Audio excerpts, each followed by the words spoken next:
No primeiro bloco, as consequências de uma possível reeleição do ex-presidente Donald Trump e a atual situação de instituições como a OMC, responsável pela regulamentação do comércio internacional, deram início ao debate promovido pelo INSPER sobre os impactos da nova geopolítica do agronegócio, com foco em dois gigantes econômicos, Estados Unidos e China. Os assuntos são absolutamente interligados, daí o porquê do comentário.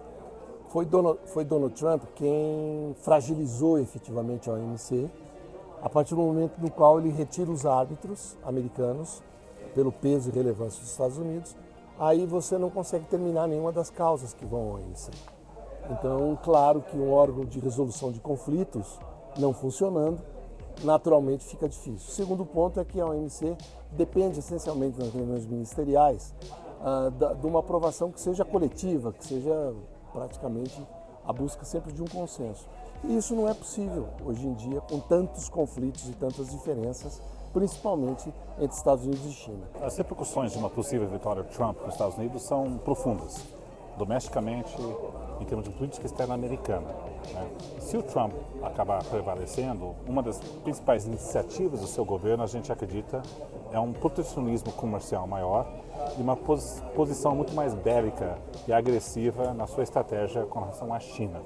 Se a gente olha os assessores ao redor do ex-presidente, eles estão com propostas de aumentar tarifas sobre produtos chineses em quase 60%, de revogar o status comercial da relação bilateral dos dois países e colocar mais restrições de investimentos na China. Mas o Brasil pode se beneficiar de ter uma entrada no mercado chinês agrícola maior, exatamente dado um dano de uma guerra comercial entre os Estados Unidos e China. Segundo o MAPA, Ministério da Agricultura, Pecuária e Abastecimento, a China é o principal destino das exportações do agronegócio brasileiro. Dos 10 produtos mais exportados, o país foi o principal destino de 6.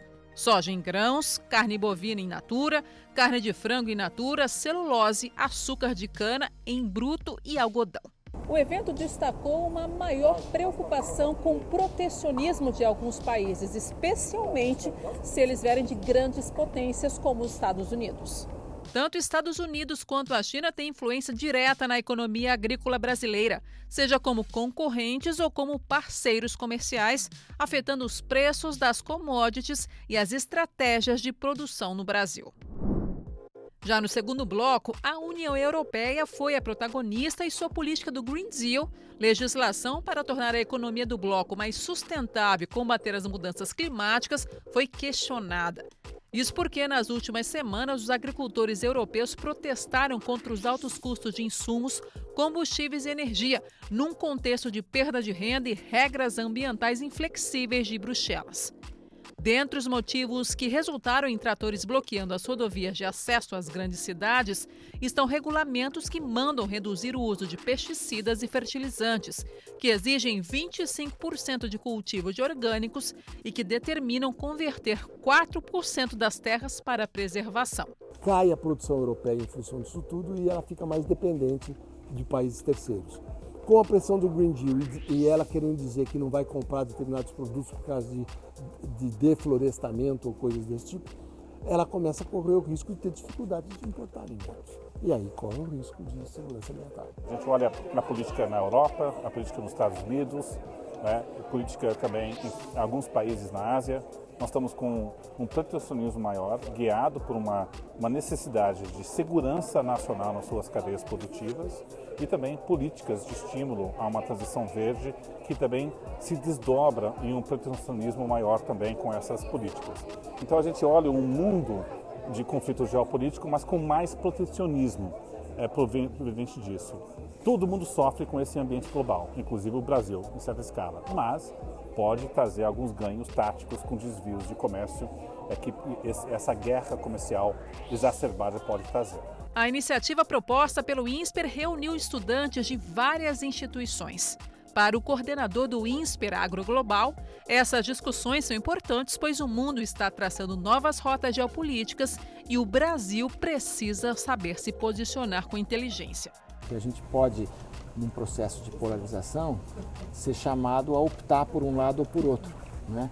E isso é uma questão muito delicada, que precisa ser muito bem pensado. O nosso agro tem muito a ver com o agro americano, onde a gente aprendeu muito do que a gente faz hoje, mas o nosso cliente hoje está na Ásia e principalmente na China. Então acho que esses temas foram tratados aqui. Também falamos sobre a guerra da Ucrânia à Rússia e os seus impactos, nesse momento mais favorável à Rússia, e falamos de um risco de escalada dos conflitos lá no Oriente Médio. Ninguém acredita que isso vai acontecer, ao contrário, todo mundo acha que até o Irã não quer que isso aconteça, né? Apesar de estar apoiando, de certa forma, o Hamas, mas tudo indica que vai ficar daquele tamanho que está hoje.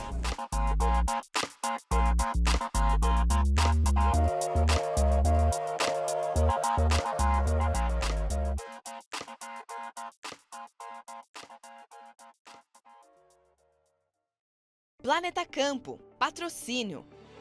JBS, há 70 anos alimentando o que alimenta o mundo. UPL, reimaginando a sustentabilidade.